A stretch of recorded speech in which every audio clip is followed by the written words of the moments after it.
bersyukur kepada Allah Subhanahu wa taala. Semoga Allah Subhanahu wa taala selalu melanggengkan kita dalam kebaikan-kebaikan, khususnya kebaikan menuntut ilmu Allah Subhanahu wa taala dan berzikir di taman dari taman-taman surga Allah Subhanahu wa taala. Itu nikmat yang terbesar yang akan diketahui orang-orang yang sudah meninggalkan dunia, yaitu hadir majalisul zikir, majalisul ilm. Mereka pin balik pin hadir di majelis taklim. Paham? Sebab hakikatnya dunia itu, surga dunia adalah majalisul zikir. Zikir ya juga ilm, sebab menuntut ilmu termasuk zikir kepada Allah Subhanahu wa taala. Semoga kita termasuk orang-orang yang selalu digolongkan oleh Allah Subhanahu wa taala, yang selalu menuntut ilmu Allah, ya, selalu mengingat Allah Subhanahu wa taala. Kata. Semoga Allah Subhanahu wa taala selalu memperkenankan kita untuk hadir di taman-taman di taman-taman surganya Allah Subhanahu wa taala. Sebab taman surga Allah di akhirat kelak dimulai dari taman surga yang ada di dunia. Kata.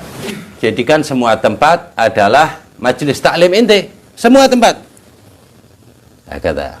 Walaupun caranya mungkin tidak membaca Al-Quran, tapi semua keadaan, semua yang terjadi pada ente semuanya ada hikmahnya dari Allah Subhanahu wa taala. Jadi di rumah ente ya majelis taklim lah, yang paling penting majelis taklim itu ada di hati ente. Di mana tempat? Nah, orang-orang yang hatinya terdapat majelis taklim, itu hati yang penuh dengan hikmah dari Allah Subhanahu wa taala. Hati yang di dalamnya majelis zikir, hati yang penuh hikmah dari Allah Subhanahu wa taala. Nah, itu orang-orang itu kata Allah Subhanahu wa taala, orang-orang yang dipilih. Jadi di mana aja dia menganggap dia menuntut ilmu, yang terjadi ini, oh Allah Subhanahu wa taala begini maksudnya. Sebab Allah berfirman, afahasib teman apa namanya? Allah Subhanahu wa taala berfirman bahwasanya Rasul SAW bersabda bahwasanya mayyuridillahu bi khairan yufaqihu fid din. Siapa orang yang yang Allah Subhanahu wa taala menginginkannya kebaikan, dipilih oleh Allah Subhanahu wa taala, itu Allah pintarkan di dalam urusan agamanya. Pertama kali dipinterin hatinya. Itu tadi yang Habib bilang apa? Hikmah. Semuanya dianggap pelajaran dari Allah Subhanahu wa taala, taklim dari Allah. Nah, ini taklim seperti ini, taklim yang zahir di semua tempat. Itu majelis taklim, aslinya seperti itu. Di dalam bis itu majelis taklim. Di pos security itu ya majelis taklim. Di tempat kayu ya majelis taklim, semuanya majelis taklim. Pokoknya apa yang ente lihat, ente bisa menjadikannya itu adalah ilmu. Apa yang ente dengar itu ente jadikan ilmu. Itu orang-orang yang seperti itu, orang-orang yang cinta dengan ilmu, dicintai ilmu, cinta dengan Allah dan dicintai oleh Allah Subhanahu wa taala. Itu orang-orang tertentu, enggak semuanya. Kata Allah taala, yu'til hikmata man yasha. Aku memberikan ilmu sekalian hikmahnya, maksudnya intisarinya itu hanya untuk orang-orang tertentu yang aku kehendaki, kata Allah taala. Wa man yu'tal hikmata faqad utiya khairan katsira.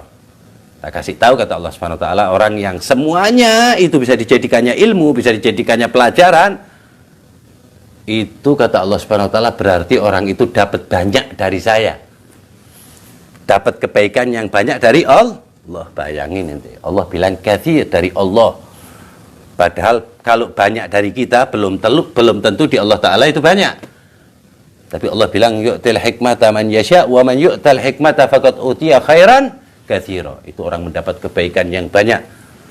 Wa ma yadhakkaru illa ulul albab.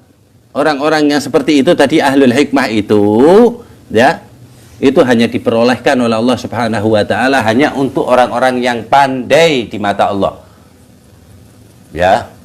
Kenapa kok Allah Subhanahu wa taala kita bilang apa pandai di mata Allah? Sebab banyak orang yang pandai bukan di mata Allah. Lah perbedaannya apa? Orang yang pandai di mata Allah dan orang yang pandai pandai ilmu tapi nggak pandai di mata Allah. banyak menghafal ilmu, banyak mengetahui ilmu, tapi tidak dianggap pandai oleh Allah Subhanahu wa taala karena ilmunya tidak sampai ke hati, hanya di lisan dan di akal. Ilmu yang dicintai Allah sampai ke hati, dan kalau sudah sampai ke hati gampang direalisasikan, dan insyarah, hatinya apa namanya, lego, hatinya semangat, hatinya jembar, hatinya luas. Itu ilmu hakikat.